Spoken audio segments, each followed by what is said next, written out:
Hello students, welcome back. तो चलिए बेटा, डेफिनेट इंटीग्रेशन में अब हम आगे चलते हैं। नेक्स्ट पॉइंट पर बात करते हैं। Point number 10। तो पॉइंट नंबर 10 में हम लिखने जा रहे हैं integral a to p f x into t of g x is integral limit g inverse a to ji inverse b F x into g dash x D x. Right बच्चे? अब बेटा मैंने ऐसा क्यों बोल दिया? ऐसा मैंने इसलिए बोल दिया कि डी के साथ में जो लिखा होता है, मतलब डी के अंदर जो लिखा होता है ब्रैकेट में, वो रिप्रेजेंट करता है कि भाई लिमिट क्या चल रही है ना। यही तो बात है। तो अगर मैं यहाँ पे बोलूं कि जी एक्स अगर ए है, राइट, तो यहाँ पर एक्स क्या दिखेगा मुझे? जी इनवर्स ए दिखेगा। अगर जी एक्स बी है तो एक्स क्या दिखेगा मुझे? जी इनवर्स। बेटा बोला था ना कि अगर कल को यहाँ पे जी एक्स की जगह एक्स होता तो हम यही तो बोलते किसके रेस्पेक्ट में इंटीग्रेशन हो रहा है, राइट। तो यहाँ पर किसके रेस्पेक्ट में हो रहा है? जी एक्स के रेस्पेक्ट में हो रहा है इंटीग्रेशन, ऐसा हम बोल रहे हैं। अगर जी एक्स के रेस्पेक्ट में हो रहा है बेटा, तो ये लिमिट भी तो जी एक्स के लिए होंगी, है ना। अगर जी एक्स के लिए होंगी तो मैं यहाँ पे ए और यहाँ पे बी रख सकता हूँ, ठीक है। अच्छा, मुझे यहाँ से पता लग गया कि जी अगर एक्स, कल को अगर मुझे मान लो यहाँ पे जी एक्स की जगह एक्स रखना हो, ठीक है, तो मैं एक्स की वैल्यू भी तो देख लूँ भाई, है ना। इसलिए ये मैंने फाइंड आउट कर लिया। अच्छा, ऑल्सो मैं d of g x D x d d x of g x की बात करूं तो it is nothing but g dash x, है ना। इसको डिफरेंशिएट कर विद रिस्पेक्ट टू एक्स तो ये मिलेगा हमें। तो बेटा यहाँ से हम कह सकते हैं कि it is d of g x is equal to g dash x into d x, ऐसा भी तो बोल सकते हैं। ये बात आ रही है समझ में? तो बेटा अब अगर मैं एलएचएस में ये सब पुट कर दूं, देयरफॉर फ्रॉम एलएचएस एलएचएस में ये सब पुट कर दूं कि डी ऑफ जी एक्स की जगह मैं रख दूं जी डैश एक्स डी एक्स। अब बेटा देखो, डी के साथ में एक्स आ गया, इसका मतलब लिमिट भी अब एक्स में होनी चाहिए। तो बेटा एक्स में मैंने देखो पहले ही फाइंड आउट कर ली थी, तो ये हो जाएगा g inverse a to ji inverse, और यही हमारा क्या है बेटा? R H S. ठीक है, चलिए ये पॉइंट तो हो गया। अब बेटा आगे चलते हैं। Next point, point number 11 is, point number 11 में बेटा कुछ ऐसे लिखते हैं। पहले तो ये लिखते हैं, if G x is inverse of F X, इसका मतलब मैं बोल सकता हूं F X is equal to ji inverse X. ठीक है बच्चे, तो यहां से कह सकता हूं G of F X is X, right. Also domain of F is a to b such that f of a is equal to c and f of b is equal to d। ठीक है, मतलब यहाँ पे जो जो domain के ये जो डोमेन के लिए जो एक्सट्रीम पॉइंट्स हैं, इन पर वैल्यू c और d मिलते हैं। ठीक है, अच्छा, तो कहना क्या चाह रहे हैं, ये तो हमें सब पता है पहले से ही कि अगर G x is inverse of F X है, then F X can be written as G inverse X, है ना, और G of F X is X. अच्छा, ऐसा भी लिख सकते हैं हम, है ना, कि G x is equal to F inverse X, है ना। ये तो डिपेंड करता है कि हमें कब कैसे लिखना है। ठीक है, फिलहाल अगर एक फंक्शन दूसरे का इन्वर्स है तो वो दूसरा पहले का इन्वर्स भी होगा। चलिए, तो ये तो इंफॉर्मेशन हमने कलेक्ट कर ली। Then integral F x D X limit A to B plus integral G x D X limit C to D is equal to B D minus A C, ऐसा होता है। ठीक है, अब इसका हम प्रूफ भी देखेंगे ऐसा क्यों होता है। बट ये जी एक्स बेटा जी एक्स एफ एक्स का इनवर्स है। मैं बोल रहा हूं where g x is inverse of F x, right. चलिए तो अब इसका प्रूफ देख लेते हैं, है ना, कि ऐसा क्यों हो रहा है। यहां पर आप देखिए बेटा कि ये जो x है ये किसको रिप्रेजेंट कर रहा है। यहां पर देखो लिमिट यहाँ पे c और d लिया मैंने, राइट, और ये c किसकी वैल्यू थी, f की वैल्यू थी, राइट। तो ये x किसको रिप्रेजेंट कर रहा है इस केस में, ये x किसको रिप्रेजेंट कर रहा है इस केस में, ये रिप्रेजेंट कर रहा है f को। चलिए तो यहाँ पे लिख लेते हैं फिर से a to b f x D x plus g of, देखो बेटा मैं बोल रहा हूं कि x किसको रिप्रेजेंट कर रहा है, f को रिप्रेजेंट कर रहा है, क्योंकि यहाँ पे मेरे को जो लिमिट दिख रही है वो c और d दिख रही है। ठीक है, c वैल्यू किसकी है, f की है। इसका मतलब यहाँ पर ये जो x है ये किसको रिप्रेजेंट कर रहा है, f को रिप्रेजेंट कर रहा है। तो बेटा मैं x को रिप्लेस करके f ऑफ x रख देता हूँ, ठीक है, और यहाँ पर x को रिप्लेस करके d of f of x रख देता हूँ, राइट। और this is c to d। ये क्लियर है। अब आ जाओ बेटा उस पॉइंट पर जो पॉइंट हमने पीछे अभी छोड़ा है।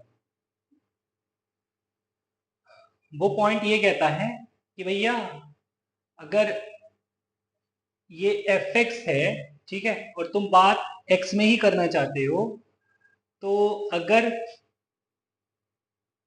एफ एक्स सी है तो एक्स आ जाएगा एफ इनवर्स सी, राइट। और एक्चुअली में f inverse c is a, right. मतलब मैं यहाँ पे एक्स को लिख सकता हूँ ए, यहाँ से देखिए एफ इनवर्स सी ए मिलेगा। अगर एफ ऑफ एक्स डी है तो एक्स मिलेगा बेटा मेरे को एफ इनवर्स डी, और यहां से पता लग रहा है f inverse d is b. ठीक है, f inverse d is b. तो अगर मुझे इतनी बात पता लग गई है, ऑल्सो मैं जानता हूं D of F X is, अच्छा जी ऑफ एफ एक्स की जगह में, जी ऑफ एफ एक्स की जगह बेटा एक्स भी रख सकता हूं। तो यहां से ये जी ऑफ एफ एक्स भी हटा लीजिए एक्स, और साथ में अभी अभी लास्ट पॉइंट देखा था मैंने कि डी ऑफ एफ एक्स, अगर इस पॉइंट को फॉलो करूं तो डी ऑफ एफ एक्स को लिख सकता हूं मैं F dash x into d x, right. तो बेटा बात अब एक्स में होने लगी है, अगर बात एक्स में होने लगी है तो यहाँ पर ए से बी लिख देता हूँ। आ रही बात समझ में, इतनी बात क्लियर है। अब देखिए A to B F x D x plus, यहाँ पे मेरा मन बेटा बाय पार्ट्स लगाने का कर रहा है ना। बाय पार्ट्स लगाने का क्यों कर रहा है, क्योंकि मुझे पता है एफ डैश एक्स का इंटीग्रेशन, एफ डैश एक्स का इंटीग्रेशन एफ एक्स होगा। तो इसको मान लेता हूं मैं सेकंड फंक्शन और इसको मान लेता हूं first function. First function as it is into integration of second function, right, minus differentiation of first function into integration of second function और dx। ये a टू b चल रहा है और ये जो इंटीग्रेट हो गया ये भी a से b के बीच में। अब देखिए बेटा minus integral a to b f x D x plus integral a to b f x D x, ये कैंसिल आउट हो गया। क्या मिला बेटा हमें, x f x a to b, ये मिला बच्चे। अगर यहाँ पे मैं लिमिट पुट कर दूं तो मिलेगा, पहले अपर लिमिट पुट करूंगा, मतलब बी एफ बी माइनस, फिर लोअर लिमिट पुट करूंगा ए एफ ए। ठीक है, तो बच्चे बी तो ठीक है, एफ बी क्या है यहाँ पर देखिए, एफ बी क्या है, एफ बी तो डी है, तो बी डी माइनस ए तो ठीक है, एफ ए क्या है, एफ ए सी है। ठीक है, तो बी डी माइनस ए सी। आगे बेटा, तो ये एज अ रिजल्ट हम यूज करेंगे आने वाले क्वेश्चंस में, है ना। अगर दो डेफिनेट इंटीग्रेशन का हमें सम गिवन हो, है ना, तो हम ये चेक करते हैं कि वो जो इंटीग्रेंड है वो एक दूसरे के कहीं इनवर्स तो नहीं है। अगर हमें ये पता लगता है कि ये एक दूसरे के इनवर्स हैं, देन हम डायरेक्ट इस रिजल्ट पर कूद जाएंगे। ठीक है, कि बी डी माइनस ए सी। तो इस बात को भी लिख लेते हैं, है ना। If sum of two definite integrals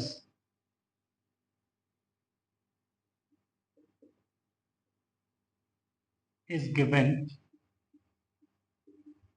then check they are inverse of each other। ठीक है बच्चे, ये हम चेक करेंगे they are inverse of each other और नॉट। चलिए, जैसे एक छोटा सा क्वेश्चन लिख लिया हमने, जैसे बेटा एक क्वेश्चन लिख लिया, integral 0 to 1 e to the power x dx plus 1 to integral 1 to a ln x dx। अब यार ये तो मुझे पता है कि ये एक दूसरे के इनवर्स है ना, e to the power x और ln x। इसमें तो क्या ही चेक करेंगे हम, है ना, तो दे आर इनवर्स, ठीक है। तो अगर ये इनवर्स हैं तो मैं डायरेक्ट लिख दूं बेटा कि 1 इंटू ई माइनस 0 इंटू 1 होना चाहिए, तो आंसर क्या आ जाएगा, राइट।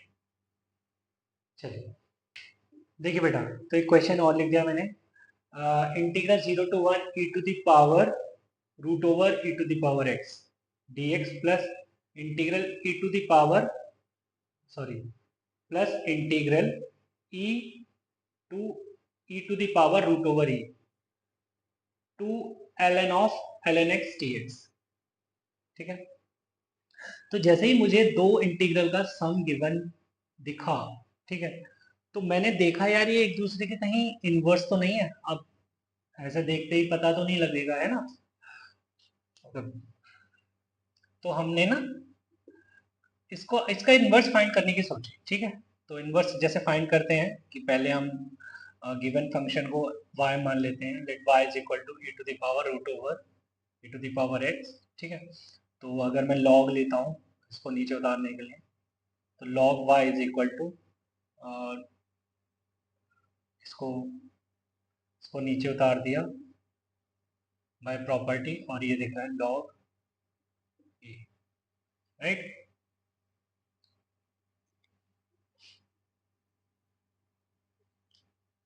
तो बोथ साइड्स पहले log ले लिया, ठीक है, फिर इसको नीचे उतार दिया बाय प्रॉपर्टी बच्चे, तो this is log y is equal to root over e to the power x log ही तो बेटा 1 होता है, राइट। तो इसको लिख दिया log y is equal to root over e to the power x, ये दिखेगा। अब अगर मैं रूट यहाँ से हटाना चाहता हूँ बच्चे, तो फिर मैंने स्क्वायरिंग कर दी, तो log y का whole square is equal to e to the power x। अब अगेन मैंने बेटा log लिया, अगर अगेन मैंने log लिया, तो log e to the power x, again ये नीचे आएगा, तो बाय प्रॉपर्टी ये 2 भी आगे आ जाएगा, log of y is equal to x log। ठीक है बच्चे, log ही तो 1 हो गया, तो x मेरे को दिख रहा है 2 log ऑफ y। x को रिप्लेस करता हूँ f इनवर्स y से, ठीक है, क्योंकि y is equal to f x माना है मैंने अगर इसको, तो x को रिप्लेस करूंगा f इनवर्स y से, और y को रिप्लेस कर दूंगा x से, तो f इनवर्स x बेटा क्या दिखने लगेगा तुमको, 2 log of log of x, right, मतलब ln, ठीक है। तो बच्चे इसका मतलब ये एक दूसरे के क्या मिले मेरे को, इनवर्स मिले। अगर ये इनवर्स है तो मैं कह सकता हूं क्या कि रिजल्ट जो आएगा 1 × √e⁻√e, है ना, -0 × e, तो आंसर इज e⁻√e। ठीक है, चलिए आगे चलो। चलिए बेटा, तो इस लास्ट पॉइंट की हमने इंपॉर्टेंस देख ली कि कैसे अगर हमें पता होता है कि ये डेफिनेट इंटीग्रेशन के सम अगर गिवन है और हमको पता होता है कि ये जो गिवन इंटीग्रेंट्स हैं ये एक दूसरे के इन्वर्सेस हैं, तो फिर हम कैसे डायरेक्ट रिजल्ट लिख सकते हैं। ठीक है, चलिए तो अब जो है हम कुछ क्वेश्चन डिस्कस करेंगे विदाउट प्रॉपर्टीज, क्योंकि अभी हमने कोई प्रॉपर्टी नहीं देखी है डेफिनेट इंटीग्रेशन की। ठीक है, बट और डेफिनेट इंटीग्रेशन में प्रॉपर्टीज बहुत ही ज़्यादा इंपॉर्टेंट होती हैं, क्वेश्चन को सॉल्व करने में बहुत ज़्यादा हेल्प करती हैं। बट अभी जो कुछ क्वेश्चन देखने जा रहे हैं हम, वो विदाउट प्रॉपर्टीज देखने जा रहे हैं। ठीक है, तो चलिए स्टार्ट करते हैं। क्वेश्चन लिखते हैं बेटा। Question is integral dx upon x square plus 2x plus 2 with in the limit -1 to 1। ठीक है, तो मुझे इसको इंटीग्रेट करना है, तो इसका मतलब मैं वैसे ही करूँगा जैसे अभी तक मैं करता आया हूँ। मतलब कैसे कैसे करता आया हूँ, जैसे मैंने इंडेफिनिट इंटीग्रेशन में क्वेश्चन सॉल्व किए हैं। ठीक है, बस मुझे इतना करना होगा कि जब पूरा इंटीग्रेशन हो जाएगा उसके बाद जस्ट मैं लिमिट को पुट करूँगा। ठीक है, तो जैसे अभी तुम लिमिट देखो ही मत, है ना, फिलहाल तुम सिर्फ इसको देखो। तो डिनोमिनेटर में क्वाड्रेटिक दिख रहा है, अगर डिनोमिनेटर में क्वाड्रेटिक दिख रहा है तो होल स्क्वायर बनाऊंगा।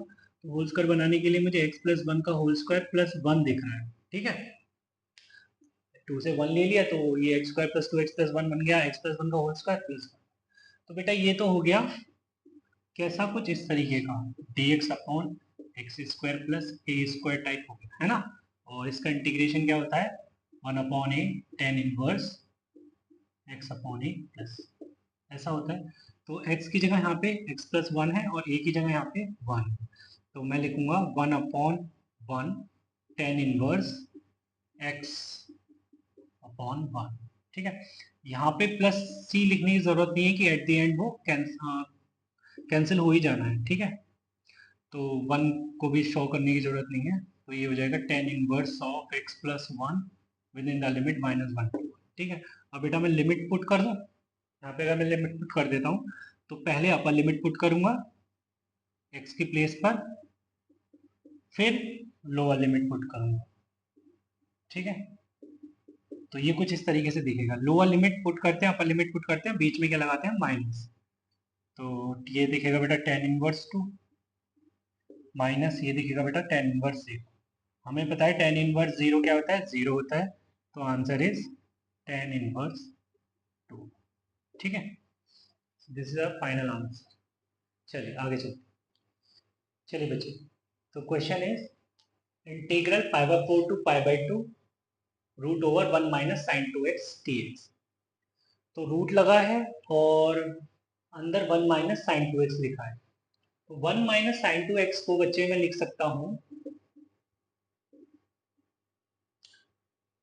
पाई, 1 - sin2x को लिख सकता हूँ cos x minus sine x का होल स्क्वायर dx, राइट। अब ज्यादा जल्दी मत करना कि √x² देखा तो खाली x निकाल दिया। ठीक है, वो हम इंडेफिनेट में करते थे क्योंकि वहां पर एज सच कोई इंटरवल गिवन नहीं होता था। यहाँ पर हम √x² को x नहीं लिखेंगे डायरेक्ट, हम √x² को क्या लिखेंगे, मॉड x लिखेंगे, क्योंकि बेटा यहाँ पे x के लिए इंटरवल गिवन है। ठीक है, तो मैं पहले इसको लिखता हूं mod of cos x minus sine x dx। अब मैं देखूंगा कि जो x है वो उसका क्या इंटरवल है, उसका इंटरवल π/4 से π/2 है। मैं जानता हूं कि π/4 से π/2 के लिए साइन जो है वो बड़ा होता है। जैसे मैं देखो उसका ग्राफ ड्रॉ करता हूं, साइन और कॉस का, ठीक है। तो यहाँ पे मैं π/4 से π/2 में ये ग्राफ ड्रॉ कर दिया मैंने साइन और कॉस के, ठीक है। So this is π/4 and this is π/2, ठीक। तो π/4 से π/2 में कौन ऊपर है? साइन ऊपर है ना। This graph is of y is equal to sin x and this is of y is equal to cos x। तो मैं जानता हूं कि अगर इस इंटरवल में साइन बड़ा है कॉस से तो ये वैल्यू नेगेटिव नहीं हो जाएगी, cos x माइनस साइन। तो मॉड कैसा खुलेगा? नेगेटिव। मॉड अगर नेगेटिव खुलेगा तो हमें क्या दिखेगा? ये हमें दिखेगा बच्चे integral π/4 to π/2 sin x minus cos x dx, ठीक है। अब इसको हम इंटीग्रेट कर देते हैं, राइट। अगर हम इसको इंटीग्रेट करेंगे तो साइन एक्स का इंटीग्रेशन बेटा होता है माइनस का cos x, और माइनस का cos x का इंटीग्रेशन माइनस का साइन x, ठीक है। Within the limit π/4 to π/2। तो माइनस साइन बेटा कॉमन ले लिया, so this is cos x plus sine π/4 to π/2, ठीक है। अब मैं लिमिट पुट कर दूं, पहले π/2 रख देता हूं, तो cos π/2 प्लस साइन π/2, ठीक है, माइनस फिर π/4 रख देता हूं, cos π/4 प्लस साइन π, ठीक। तो ये हो जाएगा 0, साइन π/2 1 माइनस ये हो गया बेटा 1/√2 प्लस 1/, तो 1/√2 प्लस 1/√2 दैट इज √2। तो फाइनली मुझे मिल गया ये आंसर √2 माइनस 1, ठीक है। तो देखिए बेटा ये वैल्यू जो आ रही है पॉजिटिव ही आ रही है ना, और पॉजिटिव आनी भी चाहिए क्योंकि मुझे पता है कि भाई ये जो डेफिनेट इंटीग्रेशन है it is what? algebraic sum of areas between the curve y is equal to fx, x is equal to a, x is equal to b and the x axis, ठीक है। तो यहाँ पे हम देख रहे हैं कि x is equal to a बेटा x is equal to π/4 है, x is equal to b बेटा x is equal to π/2 है ना। आ रही है ना बात समझ में? और x एक्सिस तो बीच में यहाँ पे इन्वॉल्व है और ये कर्व है, ठीक है, ये कर्व और तो क्लियरिटी बननी चाहिए, राइट। तो इसका अगर मैं एरिया की बात करूं दिस इज ऑफ √/2 माइनस, ठीक है। चलिए आगे बात करते हैं। चलिए बेटा तो क्वेश्चन लिख दे रहे हैं। Question is integral 0 to infinity e to the power minus x minus b to the power minus x dx। तो इसको इंटीग्रेट करना है मुझे।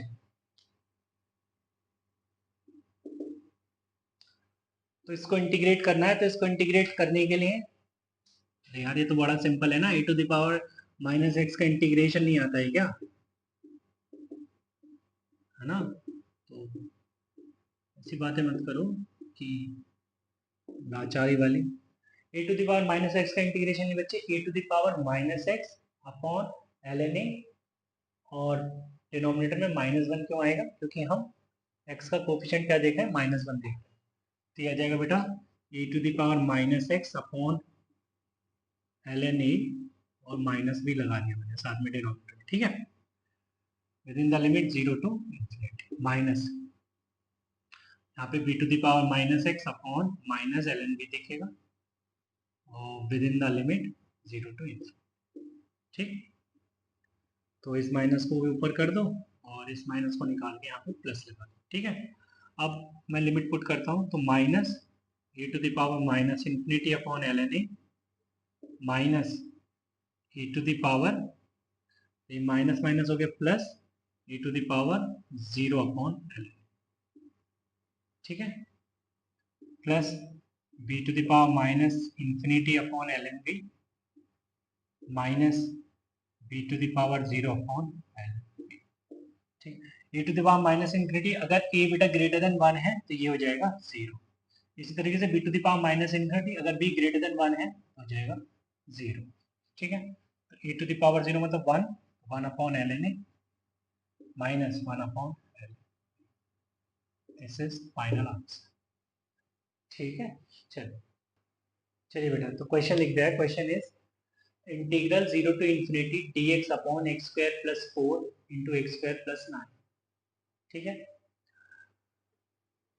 तो मैंने कहा कि ये डिनोमिनेटर में फैक्टर्स मल्टीप्लिकेशन में है ना। याद करो, लीनियर फैक्टर होते थे तो तुम खुश हो जाते थे, क्यों? क्योंकि तुम वहाँ डिफरेंस मेथड यूज करके उनको अलग कर देते थे, 1 upon something minus 1 upon something में फोटो क्रिएट कर देते थे। ठीक है, जिससे कि एल में बन जाता था, राइट। ऐसा ऐसा करते थे, मतलब कि फैक्टर्स को डिफरेंस की हेल्प से अलग अलग कर देते थे। ठीक है, बस इतना आइडिया मैं यहाँ पर तुमको देना चाहता हूँ। तो आज भी काश ऐसा ही हो जाता, है ना। बट यहाँ पर तुम देख रहे हो कि एक स्क्वायर है, ये फैक्टर लीनियर नहीं है, ये क्वाड्रेटिक है। तो सर क्या हुआ, क्वाड्रेटिक है तो उससे क्या हुआ? वही मेथड यूज करते हैं, डिफरेंस मेथड। ठीक है, तो हमें तो फैक्टर्स अलग अलग करने हैं। इनका सही बात है, बिल्कुल सही बात है ना। अगर इस तरीके से सोच रहे हो तो कोई प्रॉब्लम नहीं है। वहां पे लीनियर क्वाड्रेटिक वाली बात ही नहीं थी, वहां पे तो सिर्फ फैक्टर्स हमें अलग अलग करने हैं। बिल्कुल सही कह रहे हो आप। तो फिर भी कुछ बच्चे सोचते हैं कि अगर लीनियर ही होता तो अच्छा दिखता। तो मैंने कहा चलो कोई बात नहीं, अपनी समझ के लिए एक्स स्क्वायर को टी रख लो थोड़ी देर के लिए, है ना। बेटा यहाँ पे मैं रिप्लेस नहीं कर रहा हूँ एक्स को, ठीक है, टी के साथ रिप्लेस नहीं कर रहा हूँ। जस्ट मैं यहाँ पे एक्स स्क्वायर को टी रख के देख रहा हूँ बस, ठीक है। तो मतलब जस्ट मैं इसकी फोटो बदलना चाहता हूँ, मैं इंटीग्रेंड में नहीं घुस रहा हूँ अभी बेटा। तो यहाँ पे हो गया बेटा 1 upon T plus 4 into T plus 9, right. तो डिफरेंस बेटा मेरे को 5 का दिख रहा है, 9 और 4 में डिफरेंस 5 है। तो 5 को ऊपर नीचे मल्टीप्लाई किया 5 से, और ऊपर अगर मल्टीप्लाई किया तो लिखा है इसको T plus 9 minus T plus 4, right. 1 upon 5 से नीचे भी मल्टीप्लाई कर दिया, तो T plus 4 into T plus 9। ठीक है, सो 1 upon 5, 1 upon T plus 4 minus 1 upon T plus. ठीक है बच्चे, तो ये एक्चुअली में क्या दिखने लगा, 1 अपॉन 5 टाइम्स 1 अपॉन टी की जगह मैं फिर से एक्स स्क्वायर रख देता हूँ, तो x square plus 4 minus 1 upon x square plus 9। कुछ बच्चों की अंडरस्टैंडिंग अगर ठीक है तो वहीं पे कर देते, है ना, कोई दिक्कत नहीं। चलिए, फिलहाल हो गया। तो बेटा मैंने ना इसको अब इस इंटीग्रल को इस तरीके से लिख दिया कि dx को अलग कर दिया, 1 अपॉन 5 बेटा बाहर कर दिया, ठीक है। 1 upon x square plus 4 minus 1 upon x square plus 9 ना होल dx। ठीक है, अब बेटा ये क्या बन जाएगा, 1 अपॉन एक्स स्क्वायर प्लस ए स्क्वायर, ये फोटो बन रही है। Integral 1 upon x square plus ए स्क्वायर क्या होता है, 1 upon a tan inverse x upon a. तो 1 अपॉन ए बेटा यहाँ पे क्या है 2, 1 upon 2 ten inverse x upon 2, right. Minus यहाँ पे x क्या है, यहाँ पे a क्या है 3 सेकेंड इंटीग्रल में, तो 1 upon 3 tan inverse x upon 3 plus, right. तो बेटा जी ये आ गया 1 बाय, और लिमिट क्या चल रही है बच्चे, लिमिट चल रही है 0 टू इन्फिनिटी। तो ये आ गया बच्चे 1/2। अब अगर मैं लिमिट पुट करता हूँ तो this is ten inverse infinity, right, minus 1 upon 3 ten inverse infinity. ठीक है, ये एक हो गया, ठीक है, माइनस 1 अपॉन 2 टेन इनवर्स 0, ठीक है, माइनस 1 अपॉन 3 टेन इनवर्स, ठीक है। अच्छा, यहाँ प्लस सी लगाने की जरूरत नहीं है ना, प्लस सी को लगा दिया।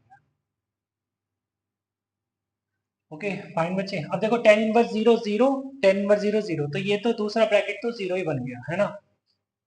तो बेटा 1/5 1/2 टेन इनवर्स इन्फिनिटी बेटा पाई बाई टू होता है, तो pi by two minus 1/3 tan inverse infinity pi by two.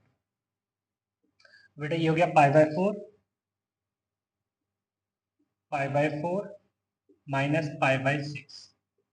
बेटा pi by four minus pi by six is pi by 12। ठीक है, तो अंदर पाई बाई 12 बन गया, मतलब ये आ गया 1/5 इंटू पाई बाई 12। तो फाइनल आंसर क्या मिला बेटा मेरे को, pi by 60। This is our final answer. चलिए आगे चलते। चलिए बेटा, तो क्वेश्चन लिख दिया है। Question is if integral 0 to infinity dx upon x square plus a square times x square plus b square times x square plus c square is equal to pi upon 2 times a plus b plus c plus a, then to infinity dx upon x square plus 4 into x square plus 9 is equal to what? ठीक है, मतलब वो इसकी value पूछ रहा है तुमसे, अगर ये गिवन है तो। अच्छा देखो, फिर से देखो एक बारी बेटा, यहाँ पे एक्स स्क्वायर भी लिखा हुआ है, ठीक है। तो मैं नोटिस कर रहा हूँ कि अगर इसका आंसर देना है मुझे इसकी हेल्प से, तो कुछ फोटो इसकी ऊपर जैसी बननी चाहिए, ठीक है। एग्री करते हो? तो तुम्हें दिख रहा है यार लिमिट तो सेम है ना, और ऊपर डिनोमिनेटर में 3 ब्रैकेट आ रहे हैं, बट यहाँ पर तो 2 ही ब्रैकेट आ रहे हैं, ठीक है। तो मिसिंग है, मतलब है ना, एक ब्रैकेट मिसिंग है। तो अच्छा, और एक चीज और भी नोटिस कर रहे हो तुम कि न्यूमरेटर में एक्स स्क्वायर है, बट डिनोमिनेटर में, बट नीचे तो न्यूमरेटर में एक्स स्क्वायर है ही नहीं, ठीक है। तो आपने कहा यार मैं पहले ना एक्स स्क्वायर बना लेता हूँ यहाँ पर, जो फाइंड जिसका जिसका इंटीग्रल हमें फाइंड करना है, उसके न्यूमरेटर में एक्स स्क्वायर बना लेता हूँ। तो बेटा अगर एक्स स्क्वायर तुम बनाते हो तो न्यूमरेटर में, डिनोमिनेटर में भी लिखोगे एक्स स्क्वायर, है ना। अब ये x square plus 4 as it is, और एक्स स्क्वायर प्लस 9 भी एज इट इज। अब किसी बच्चे ने कहा सर लगभग फोटो बनी तो चुकी है, आप देखिए यहाँ पे डिनोमिनेटर में भी 3 ब्रैकेट आ गए। अगर आप यहाँ पर ए बी सी देखना चाहते हैं तो आप एक्स स्क्वायर प्लस 0 लिख सकते हैं, क्या दिक्कत है ना। देखो बेटा फोटो मैच हो रही है, अब 3 ब्रैकेट बन गए, ऊपर एक्स स्क्वायर भी आ गया, dx लिमिट 0 टू इन्फिनिटी है।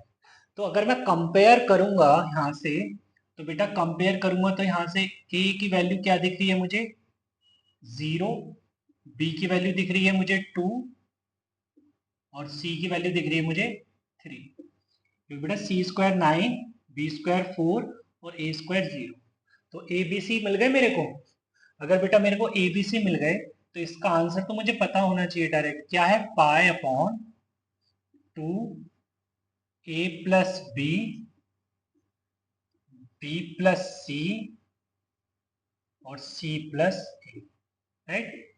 So this is pi upon 2 2 जा 4 इंटू 5 इंटू 3, ठीक है। तो 4 5 जा 20, 3 जा 60, तो pi upon 60, this is the final answer. Okay, इस तरीके से दे दिया हमने, सिंपल ही तो था। चलिए आगे चलते हैं।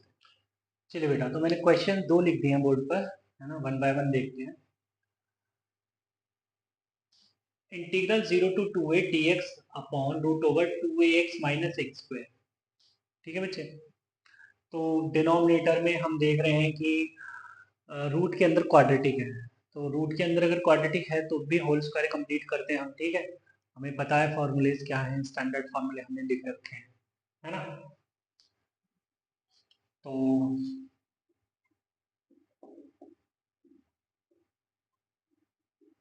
इसको मैं अगर होल स्क्वायर कंप्लीट करता हूँ तो प्लस ए स्क्वायर माइनस ए स्क्वायर करूंगा, राइट। तो बेटा ये मुझे फाइनली कुछ इस तरीके का दिखेगा, ए स्क्वायर माइनस एक्स माइनस ए का होल स्क्वायर, ठीक है। यहाँ पे एक्स स्क्वायर प्लस ए स्क्वायर माइनस 2x, माइनस बाहर है तो प्लस का 2x बन जाएगा, ए स्क्वायर से ए स्क्वायर कैंसिल आउट हो जाएगा, माइनस का एक्स स्क्वायर, ठीक है ना। तो बेटा ये क्या होता है, root over 1 upon root over a square minus x square, that is sine inverse x upon a. तो this is sine inverse x upon a, ठीक है, within the limit 0 to 2। तो limit is 2a minus a by a minus sine inverse 0 minus a by, ठीक है। तो 2a minus a that is a by a is 1, sine inverse 1 is pi by 2 minus sine inverse minus a by A that is -1, sine inverse -1 is minus pi by 2। बेटा minus pi by 2 minus of minus pi by 2 मतलब ये तो हो गया पाई, इसका तो answer आ गया बेटा पाई, ठीक है। चलिए अब सेकंड क्वेश्चन की बात करते हैं। सेकंड क्वेश्चन में भी डिनोमिनेटर में रूट और रूट के अंदर क्वाड्रेटिक, राइट। तो क्वाड्रेटिक इसके साथ भी वैसे ही करना है, तो होल स्क्वायर कंप्लीट करना है। तो होल स्क्वायर कंप्लीट करेंगे तो ये मुझे कुछ इस तरीके का दिखेगा, 1/2 का whole square minus x minus 1/2 का होल स्क्वायर, ठीक है बच्चे। तो प्लस का 1/4 प्लस का 1/4 माइनस का 1/4 कैंसिल आउट हो जाएगा, है ना। अंदर माइनस का 2 इंटू एक्स इंटू 1/2 मतलब माइनस का x दिखेगा तो बाहर जाके प्लस का हो जाना, तो इसी तरीके का बन गया, ठीक है। तो ये भी कुछ ऐसा ही है, dx upon root over a square minus x square. तो इसका आंसर भी क्या आना चाहिए, sine inverse x upon A in the limit 0 to 1, ठीक है बच्चे। तो अगर मैं 1 रखता हूँ x की जगह तो 1/2 1/2 साइन इनवर्स 1, ये दिखेगा मुझे साइन इनवर्स 1 माइनस x की जगह 0 रखूंगा तो साइन इनवर्स -1 दिखेगा माइनस। तो ये भी बेटा क्या आना है, π/2 minus of minus π/2 which is pi, ये भी पाई आ गया, है ना। तो कुछ कॉमन था क्या इनमें, कुछ कॉमन था, हाँ कॉमन तो था। लिमिट देखिए आप, इधर 2a इधर 1 है, यहाँ पे आपने a जो रखा है, यहाँ पे मतलब जो a है वो 1/2 आया है, यहाँ पे a है, तो इस तरीके से देखते हैं तो सर कॉमन का आंसर आ गया पाई में पाई, ठीक है। एक बार फिर से मैं इन दोनों क्वेश्चन को ना दूसरे ढंग से लिखता हूँ, ठीक है। चलिए देखिए बेटा, फिर से मैंने इन्हीं दो क्वेश्चन पे बात करनी है बट दूसरे तरीके से करनी है, ठीक है। सेकंड वे यूज करते हैं और लगाते हैं, ठीक है। पसंद ना आए तो मत रखना, ठीक है। मैंने ना जो रूट के अंदर है उसको फैक्टराइज करने की सोची, ठीक है। तो फैक्टराइज करने की सोची तो क्या, x कॉमन ले लिया, ठीक है, और ये लिख दिया मैंने 2a माइनस एक्स, ठीक। और ये ब्रैकेट, इसको भी ब्रैकेट बना दो, तो बेचारा कह रहा है मेरे साथ तो कोई नहीं है, तो हमने कहा चलो यार तू x माइनस 0 बन जा, ठीक है। तो x माइनस 0 ये कंप्लीट ब्रैकेट दिख रहा है, ये दूसरा ब्रैकेट दिख रहा है, ठीक है। इंपॉर्टेंट क्या है कि इसमें हमें लोअर लिमिट तो x से यहाँ माइनस होती दिख रही है, ठीक है, और वहाँ यहाँ पर अपर